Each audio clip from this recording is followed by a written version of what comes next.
Radio Manipal ಅರ್ಪಿಸುತ್ತಿದೆ ನೂತನ ಕಾರ್ಯಕ್ರಮ ಪುರಾಣಾಮೃತ.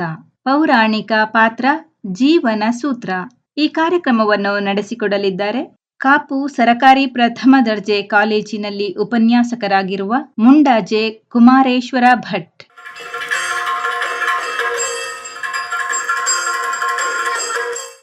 ಆತ್ಮೀಯರೆಲ್ಲರಿಗೂ ಆದರದ ಪ್ರಣಾಮ. ಈ ವಾರದ ನಮ್ಮ ಕಥಾನಕದ ವೃತ್ತಾಂತ ಕರ್ಣ ಹಾಗೂ ಆ ಮೂಲಕ ಸಮಾಜಕ್ಕೆ ದೊರೆತ ಸಂದೇಶ. ಮಹಾಭಾರತದ ಕರ್ಣಕಥೆಯನ್ನು ತಮ್ಮ ಕರ್ಣಗಳ ಮುಖಾಂತರ ಕೇಳುಗರು ಆಲಿಸಿ ಅದರಲ್ಲಿ ಸೂಕ್ತವಾಗಿರುವ ಸಮಕಾಲೀನ ಪ್ರಪಂಚಕ್ಕೆ ಸಲ್ಲುವ ಸಂದೇಶದ ಬಗ್ಗೆ ಗಮನ ಹರಿಸುವಂತಾಗಿದೆ. ಮಹಾಭಾರತದಲ್ಲಿ ಕರ್ಣನ ಜನ್ಮ ವೃತ್ತಾಂತವೇ ಬಹು ರೋಚಕ. ಕುತೂಹಲಕ್ಕಾಗಿ ಋಷಿಶ್ರೇಷ್ಠ ದೂರ್ವಾಸರಿಂದ ಪಡೆದ ಸೂರ್ಯ ಮಂತ್ರ ಪರೀಕ್ಷಿಸಿದ ರಾಜಕುಮಾರಿ ಕುಂತಿ ಎಳವಲ್ಲಿಯೇ ಮಗುವನ್ನು ಪಡೆದಳು. ಲೋಕಾಪವಾದಕ್ಕೆ ಅಂಜಿ ಅದನ್ನು ಗಂಗಾ ನದಿಯಲ್ಲಿ ತೇಲಿಬಿಟ್ಟು ಮಾತೃ ಕರ್ತವ್ಯ ಹೀನಳಾದಳು. ಆದರೂ ತನ್ನ ಕೊನೆಗಾಲದಲ್ಲಿ ಅಮ್ಮನೇ ಕೊಟ್ಟ ಮಾತಿನಂತೆ ತೊಟ್ಟ ಬಾಣವ ಮರಳಿ ತೊಡದೆ, ಅಂದರೆ ಒಮ್ಮೆ ಪ್ರಯೋಗಿಸಿದ ಶರವನ್ನು ಮರುಪ್ರಯೋಗಿಸದೆ ಕೆಟ್ಟ ಪುತ್ರರಿರಬಹುದು, ಆದರೆ ಮಾತೇರಲಾರಳು ಎಂಬ ಸೂಕ್ತಿಯನ್ನೇ ಬುಡಮೇಲಾಗಿಸಿದ ಮಗ ಕರ್ಣ. ಅಂದರೆ ತಾಯಿ ಕುಂತಿಗೆ ಇತ್ತ ಭಾಷೆಯೂ ಅವನ ಸಾವಿಗೆ ಕಾರಣವಾಯಿತು. ಆಧುನಿಕ ಸಮಾಜದಲ್ಲಿಯೂ ಅಲ್ಲೊಮ್ಮೆ ಇಲ್ಲೊಮ್ಮೆ ಬೀದಿಯಲ್ಲಿ ದೊರೆಯುವ ಅನಾಥ ಶಿಶು ಮಹಾಭಾರತದ ಈ ಪ್ರಸಂಗವನ್ನು ಸ್ವಲ್ಪ ಮಟ್ಟಿಗೆ ನೆನಪಿಸುತ್ತದೆ. ಇನ್ನು ಜಗದ್ವಿಖ್ಯಾತವಾಗಿದ್ದ ತನ್ನ ದಾನ ಮಾಡುವ ಗುಣದಿಂದ ಎಷ್ಟೋ ತೊಂದರೆಗಳನ್ನು ತನ್ನ ಮೈ ಮೇಲೆ ಎಳೆದುಕೊಂಡಿದ್ದಾನೆ ದಾನಶೂರ ಕರ್ಣ. ಎಲ್ಲಿಯವರೆಗೆ ದಾನದ ಔನ್ನತ್ಯವನ್ನು ಮೆರೆದಿದ್ದಾನೆಂದರೆ ದೈವದತ್ತವೂ ಜನ್ಮದತ್ತವೂ ಆಗಿದ್ದ ತನ್ನ ಅಭೇದ್ಯ ಸಹಸ್ರ ಕವಚಗಳನ್ನು ಇಂದ್ರನಿಗೆ ದಾನ ಮಾಡಿದರೆ, ಇನ್ನು ನೇರವಾಗಿ ತನ್ನ ಮೃತ್ಯುವಿಗೆ ಕಾರಣವಾದ ಇನ್ನೊಂದು ದಾನವಂತೂ ವರ್ಣಿಸಲಸದಾಳ. ಕುರುಕ್ಷೇತ್ರ ಯುದ್ಧ ಮಧ್ಯದಲ್ಲಿ ಯಾವ ರೀತಿಯಿಂದಲೂ ಅರ್ಜುನನಿಗೆ ಕರ್ಣವನ್ನು ಕೊಲ್ಲುವುದು ಸಾಧ್ಯವಾಗದಿದ್ದ ಸಮಯದಲ್ಲಿ ಪಾರ್ಥಸಾರಥಿಯಾಗಿದ್ದ ಶ್ರೀಕೃಷ್ಣನು ಕಪಟ ನಾಟಕದಿಂದ ದಾನ ಕೇಳಿ ಕರ್ಣನ ಜೀವವೇ ಆಗಿದ್ದ ಕರ್ಣಕುಂಡಲ ಅಮೃತ ಕಲಶಗಳನ್ನು ಪಡೆದುಕೊಂಡನು. ಕುಮಾರವ್ಯಾಸನಂತೂ ಈ ಸಂದರ್ಭವನ್ನು ತನ್ನ ಗದುಗಿನ ಭಾರತದಲ್ಲಿ ತುಂಬ ಮಾರ್ಮಿಕವಾಗಿ ವರ್ಣಿಸಿದ್ದಾರೆ. ಸರಳ ತೆಗೆದನು ಸರಸಿಜ ಪ್ರಿಯ ವರಸುತನು ತನ್ನುರವ ಬಗೆದನು, ಘರಿ ಘರಿಲು ಘರಿಲೆನಲು ತೆಗೆದನು ನಿರ್ಮಲೋದಕವಾ. ಕೇಳುಗರೆ, ಘರಿಲು ಘರಿಲೆಂದು ಎದೆಯಿಂದ ರಕ್ತವು ಧಾರಾಕಾರವಾಗಿ ಚಿಮ್ಮುತ್ತಿರಲು ಕರ್ಣನ ಅಸದಳವಾದ ದಾನಶೂರತ್ವಕ್ಕೆ ಭಕ್ತಿಗೆ ಮೆಚ್ಚಿದ ಶ್ರೀಕೃಷ್ಣನು ವಿಶ್ವರೂಪ ತೋರಿದನು. ಪ್ರಸಕ್ತ ಪ್ರಪಂಚದಲ್ಲಿಯೂ ಕೊಡುಗೈ ದಾನಿಗಳು ಇಲ್ಲವೆಂದಲ್ಲ, ಆದರೆ ಕೆಲವು ಸಂದರ್ಭದಲ್ಲಿ ಅವರು ಊರಿಗೆ ಉಪಕಾರಿ ಮನೆಗೆ ಮಾರಿ ಎಂಬ ಹಣೆಪಟ್ಟಿ ಹೊಂದಿರುತ್ತಾರೆ ಕರ್ಣನಂತೆ.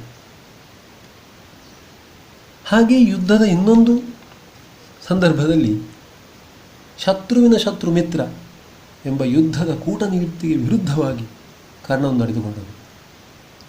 ಶತ್ರು ತಾಪಕ ಸರ್ಪಾಸ್ತ್ರವು ಮೊದಲನೆಯ ಪ್ರಯತ್ನದಲ್ಲಿ ಅರ್ಜುನನನ್ನು ವಧಿಸುವುದು ಕೃಷ್ಣ ಚಾತುರ್ಯದಿಂದ ನಿಷ್ಫಲವಾದುದನ್ನು ಕಂಡು ಮಹಾಕ್ರೋಧದಿಂದ ಮತ್ತೊಮ್ಮೆ ಕರ್ಣನಲ್ಲಿಗೆ ಬಂದು ತನ್ನನ್ನು ಪುನಃ ಪ್ರಯೋಗಿಸು ಎಂದಾಗ ಪ್ರಕಟಪಡಿಸಿದ ಲೋಕೋತ್ತರ ನೀತಿಯಂತೂ ಸಾರ್ವಕಾಲಿಕ ಕೀರ್ತಿಯನ್ನು ಕರ್ಣನಿಗೆ ಗಳಿಸಿಕೊಟ್ಟಿದೆ. ಇಂದಿನ ಅವಕಾಶವಾದಿ ರಾಜಕಾರಣ ಈ ಪ್ರಸಂಗವನ್ನು ನೋಡಿ ಕಲಿಯಬೇಕಾದುದು ಬಹಳಷ್ಟಿದೆ. ಇನ್ನು ಚಕ್ರವ್ಯೂಹದಲ್ಲಿ ಅಭಿಮನ್ಯುನ ಮೇಲಿನ ಆಕ್ರಮಣವಿರಬಹುದು ಇತ್ಯಾದಿ ಹಲವು ಸಂದರ್ಭಗಳಲ್ಲಿ ಕರ್ಣನು ತನ್ನ ಒಡೆಯನು ತನ್ನ ಸರ್ವಸ್ವೂ ಆದ ದುರ್ಯೋಧನನಿಗೆ ಒಪ್ಪುವ ರೀತಿಯಲ್ಲಿ ನಡೆದುಕೊಂಡುದು ಬಿಟ್ಟರೆ ತನ್ನ ಹಿತಕ್ಕಾಗಿ ಪ್ರತಿಷ್ಠೆಗಾಗಿ ಏನೂ ಮಾಡಿದವನಲ್ಲ. ಅನೇಕ ರಾಜ ಮಹಾರಾಜರುಗಳ ವಿರುದ್ಧ ದಿಗ್ವಿಜಯ ಸಾಧಿಸಿದ ಕರ್ಣ ಆ ಸಂದರ್ಭದಲ್ಲಿ ಪಡೆದ ಕನ್ಯಾರತ್ನ ಅಪೂರ್ವ ಚೆಲುವಿನ ರಾಜಕುಮಾರಿ ಭಾನುಮತಿಯನ್ನು ತನ್ನ ಒಡೆಯನಾದ ಸುಯೋಧನನಿಗೆ ಪಟ್ಟ ದರಸಿಯನ್ನಾಗಿಸಿದನು.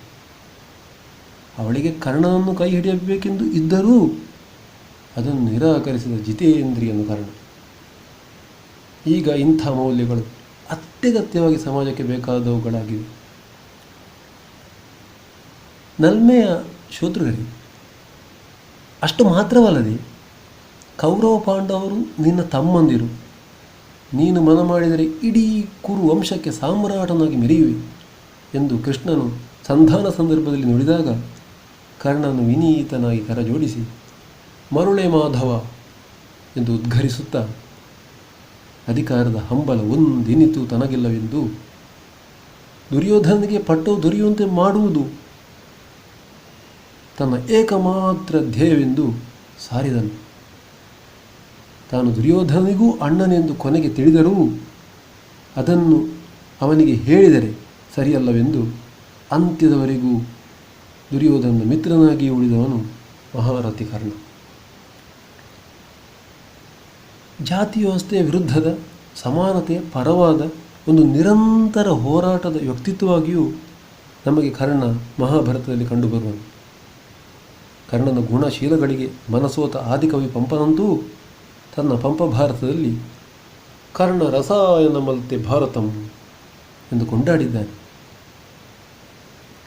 ಒಂದು ಸಣ್ಣ ಪದವಿ ಅಧಿಕಾರಕ್ಕಾಗಿ ಏನು ಮಾಡಲು ಹಿಂಜರಿಯದ ಈಗಿನ ರಾಜಕೀಯ ಪುಡಾರಿಗಳಲ್ಲಿ ಸಮಸ್ತ ಸಾಮ್ರಾಜ್ಯದ ಚುಕ್ಕಾಣಿ ಕಾಲ ಕೆಳಗಿದ್ದರೂ ಅದನ್ನು ತಿರಸ್ಕರಿಸಿದ ಕರ್ಣನಲ್ಲಿ ಇಂಥ ಘನ ಪರಂಪರೆ ಸಂಸ್ಕೃತಿಯ ಬಗ್ಗೆ ನಾವು ಸತತ ಚಿಂತನೆ ಮಾಡಬೇಕಾಗಿದೆ.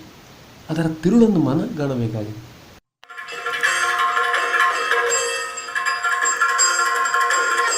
ಪುರಾಣಾಮೃತ ಪೌರಾಣಿಕ ಪಾತ್ರ ಜೀವನ ಸೂತ್ರ. ಈ ಕಾರ್ಯಕ್ರಮವನ್ನು ನಡೆಸಿಕೊಟ್ಟವರು ಕಾಪು ಸರಕಾರಿ ಪ್ರಥಮ ದರ್ಜೆ ಕಾಲೇಜಿನಲ್ಲಿ ಉಪನ್ಯಾಸಕರಾಗಿರುವ ಮುಂಡಾಜೆ ಕುಮಾರೇಶ್ವರ ಭಟ್.